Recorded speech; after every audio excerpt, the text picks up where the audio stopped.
નમસ્તે મિત્રો, આપનું સ્વાગત છે યુટ્યુબ ચેનલ ગ્લેમ ઓફ ગોડમાં. આપણે શ્રીમદ ભાગવતના 10મા સ્કંદમાં આગળ વધી રહ્યા છે. ગઈકાલે આપણે જોયું હતું શ્રી કૃષ્ણ અભિષેક અને નંદની વરુણ લોકથી મુક્તિ. આજે આપણે જોઈશું રાસ વિહાર.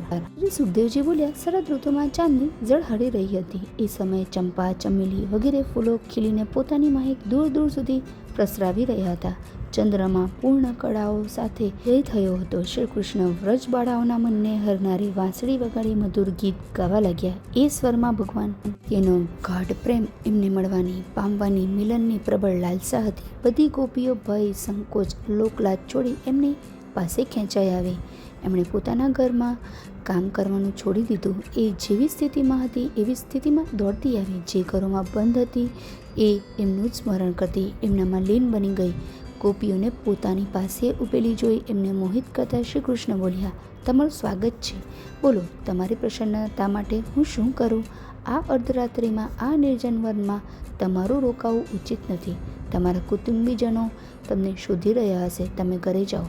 પતિ ભલે દુષ્ચરિત્ર, કુરૂપ અથવા મૂર્ખ કેમ ન હોય, એને ત્યાગવો જોઈએ નહીં. આ સાંભળી ગોપીઓ ઉદાસ અને ખિન્ન થઈ ગઈ અને મુખ નીચું કરી પગના અંગૂઠાથી ભૂમિને ખોતરવા લાગી, કારણ કે તેમણે શ્યામ સુંદરની પ્રાપ્તિ માટે પોતાની સર્વ કામનાઓ અને બધા ભોગ છોડી દીધા હતા.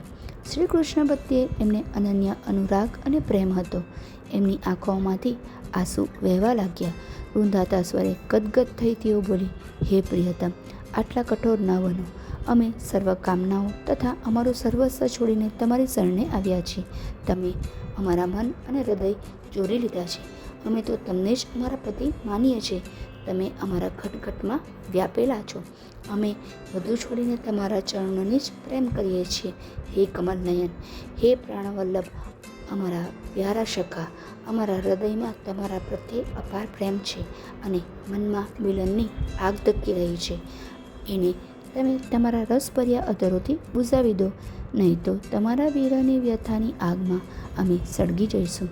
હે શ્રી સ્વામી, અમારો ત્યાગ ન કરો અને અમને સ્વીકારી લો. કૃષ્ણે ગોપીઓને ઘણી રીતે સમજાવી, પરંતુ જ્યારે પ્રેમ ગેલી ગોપીઓ કોઈ પણ રીતે પાછી વળવા તૈયાર ન થઈ ત્યારે દયાથી ભગવાનનું હૃદય ભરાઈ ગયું અને કૃષ્ણ એમની સાથે રાસ વિહાર કરવા લાગ્યા.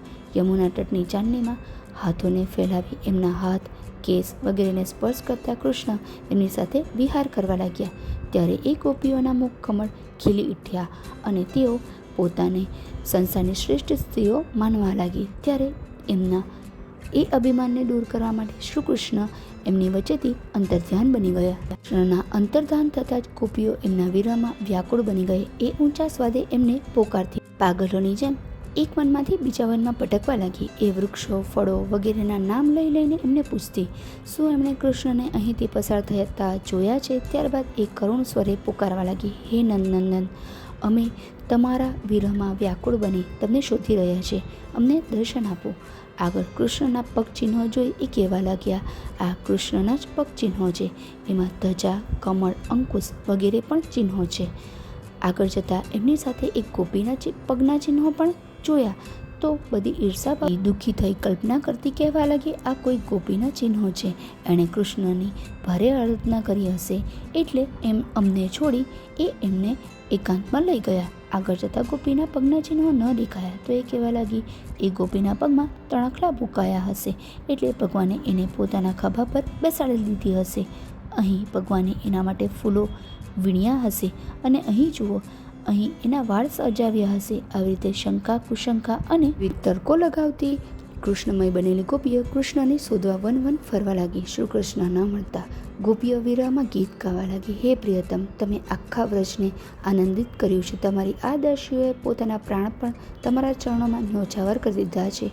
તમારી શોધમાં એ વન વન ભટકી રહી છે. તમે અમને શા માટે દર્શન નથી આપતા?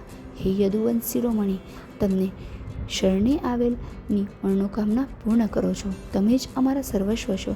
હે યદુકુળ તિલક, અમને અપનાવી લો. સમગ્ર જગતના દુઃખ, તાપ નષ્ટ કરવા અને જગતમાં મંગલ કરવાવાળા શ્યામ સુંદર, તમારા હૃદયમાં અમને સમાવી લો. હે પ્રાણનાથ, અમારું જીવન તમારા માટે છે. અમે તમારા માટે જીવીએ છીએ.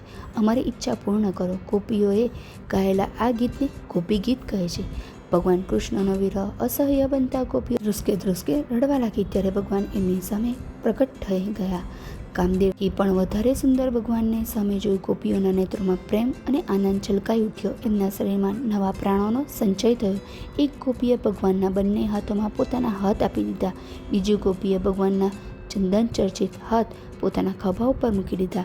એકે એનું એંઠું પાન હાથમાં લઈ લીધું. કોઈએ એના પગને પોતાની છાતી સાથે લગાવ્યા. જેવી રીતે ભક્ત ભગવાનમાં અને યોગી સમાધિમાં લીન બની જાય છે, એવી જ રીતે ગોપીઓ કૃષ્ણના રૂપને હૃદયમાં બંધ કરી આંખો મીચી ધ્યાનમગ્ન બની ગઈ. ભગવાન શ્રી કૃષ્ણના દર્શનથી ગોપીઓના હૃદયને મનમાં એટલો આનંદ ઉલ્લાસ પેદા થયો કે તેમના હૃદયની સર્વ આધિવ્યાધિ નષ્ટ થઈ ગઈ. એમણે યમુનાની રેતીમાં પોતાની ઓઢણીઓ પાથરી દીધી. મોટા મોટા યોગીઓ પણ જેમને પોતાના હૃદય હાસન બેસાડવા માટે અસમર્થ છે એવા સર્વ જગતના સત્તાધીશ અને સર્વશક્તિમાન ભગવાન એની ઉપર બેસી ગયા. ગોપીઓ એમના સ્પર્શનો સંસર્ગનો આનંદ લેતી કહેવા લાગી, કેટલાક ભજનારને ભજે છે, કેટલાક ન ભજનારને પણ ભજે છે, પરંતુ કેટલાક તો કોઈને નથી ભજતા. એનું કારણ શું છે? કૃષ્ણ બોલ્યા, તમે સત્ય કહો છો. કેટલાક સ્વાર્થને કારણે એકબીજાને ભજે છે. જે ભજનારને પણ ભજે છે એ દયાળુ છે. દાખલા તરીકે મા બાપ છે, પરંતુ જે કોઈને નથી ભજતા એમનું કેવું જ શું? એ 4 પ્રકારના હોય છે.